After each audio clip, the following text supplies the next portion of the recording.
Hello everyone, Mrs. Thompson here, your art teacher. And this week we are learning about lines and we are going to make a line bug. We're going to draw this adorable little bug here and we're going to be using different kinds of lines to decorate him. Like vertical lines, horizontal lines, zigzag, wavy, curly cues, all different kinds of even scalloped lines like you see around his eyes here. And we're going to Sharpie him and we're going to color him. For coloring your bug, I recommend crayons because we're going to draw him with a Sharpie. And if you color him in with a crayon, you can see your lines better. Now, if you only have markers to color with, that's okay. But if you have markers and crayons, crayons really will work better for this, as you can see. Okay, so let's get our paper and our crayons and a Sharpie if you have one, or pencil, and let's get started. Okay, now like I said before, you're going to need your paper. It's going to be going up and down. You may need a pencil, depending on your preference, a black Sharpie. If you don't have a black Sharpie, you can always use a regular black marker, or you could use a black crayon. And then we're going to need crayons to color with. Okay, so with that said, the reason I said you might need a pencil is because I'm going to go ahead and just draw mine with a Sharpie. But if that makes you feel uncomfortable, if you feel, oh, I don't know about that, I'm worried I might make a mistake, you can always draw with pencil first, you follow along with me, and then you'll just trace over it with a Sharpie, okay? But if you feel like living on the edge and just going with it, you can, okay? Because remember, art never has to be perfect, okay? Now we're going to start out here at the top of our paper. We're going to be really close to the top and we're going to make a curved line. And you can see I'm practicing with my finger first, but it's not touching the top because I want to leave room for my antennas. So again, I'm practicing with my finger first so I can kind of see where I want it to be and how big I want it to be. And I'm going to make a curved line like that. It's kind of like a rainbow line. Okay? And remember, it never has to be perfect. And that's going to be the top of his head. Now we're going to draw an eye on each end of this rainbow line. So I am going to draw an oval here and here. Now it looks kind of like a pair of headphones. Okay, then inside I'm going to draw another circle. And I'm going to color that in dark. If you're drawing with pencil, you can always do this coloring it in dark later. There's no need to color it in with your pencil, color it in with a Sharpie marker or crayon. And now remember, this bug is an insect. And insects have antennas. So I'm going to draw two antennas. And I'm going to put a little circle on the end. I'm going to make this one just a wee bit longer.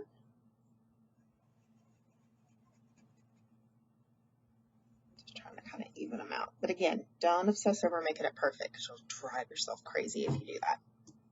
All right, now I'm going to draw the bottom of his head. And it's going to be another curved line.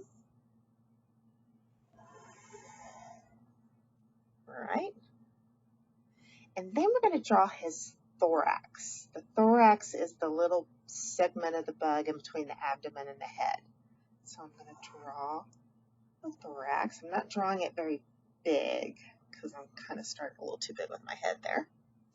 And I'm going to connect it. And then I'm going to draw the abdomen.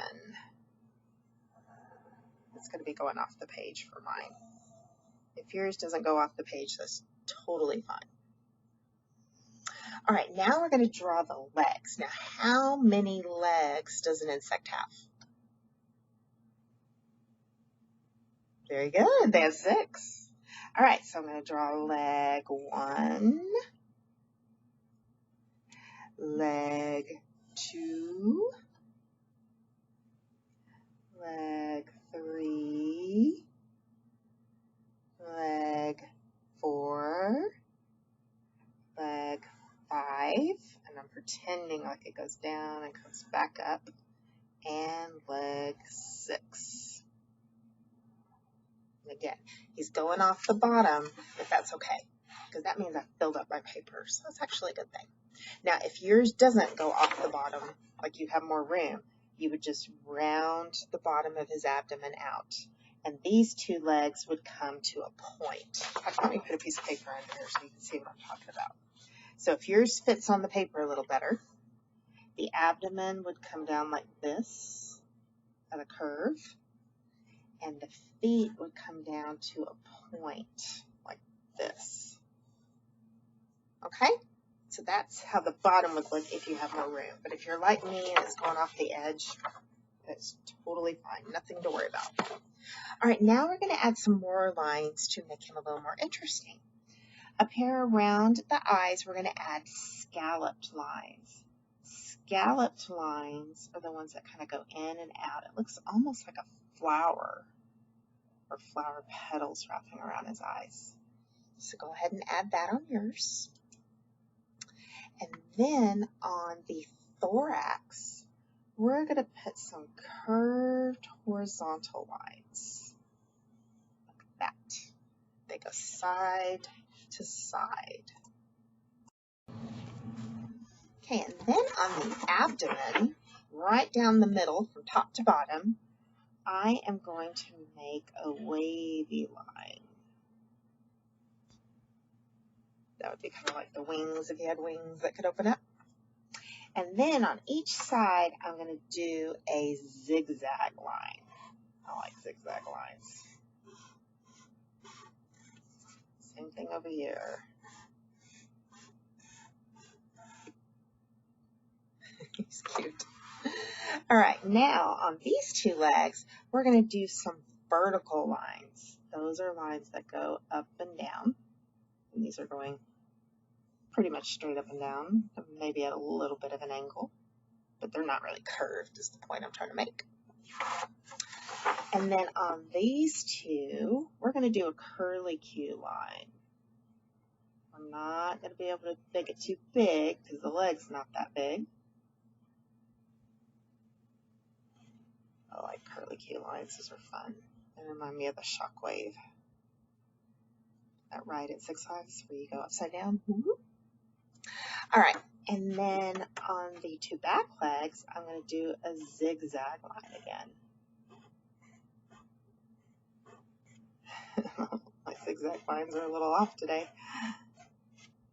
All right, and that is our bug. He is adorable. I love him. Okay, so now what we're going to do is we are going to color him with crayons.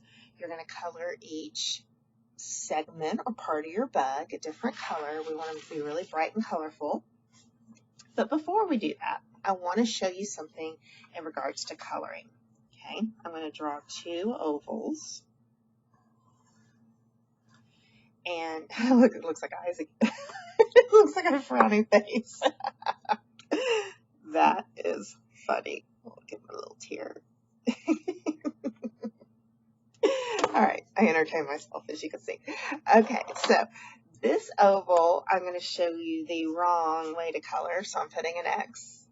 And this oval, I'm going to show you the correct way to color. All right, and this is especially for our first graders or anyone that is new to our school. A lot of times I see kids in kindergarten, first grade, and even second grade coloring like this. And a few of you, we had a lot of talks about this last year. And then they go, done! But is that really giving me your best work? Because after all, when you color, you're coloring to make it look nice, and you're coloring to make the white disappear. And did I make all the white disappear here? No. Instead, you want to choose a direction. For example, I just chose to go up and down. And I'm coloring neatly. I'm coloring in one direction. I'm trying to stay in the lines the best I can. And I'm covering up that white. So when I ask you to color something, this is what I'm asking for. Because it looks nicer, it looks neater, and I did a better job of filling up the space than I did here. Now, if you do this, especially when we get back to school, and if you're doing in-person learning, if you try to turn something in like this, I'm going to say, no, go back and fix it. And when I say go back and fix it, this is what I'm talking about.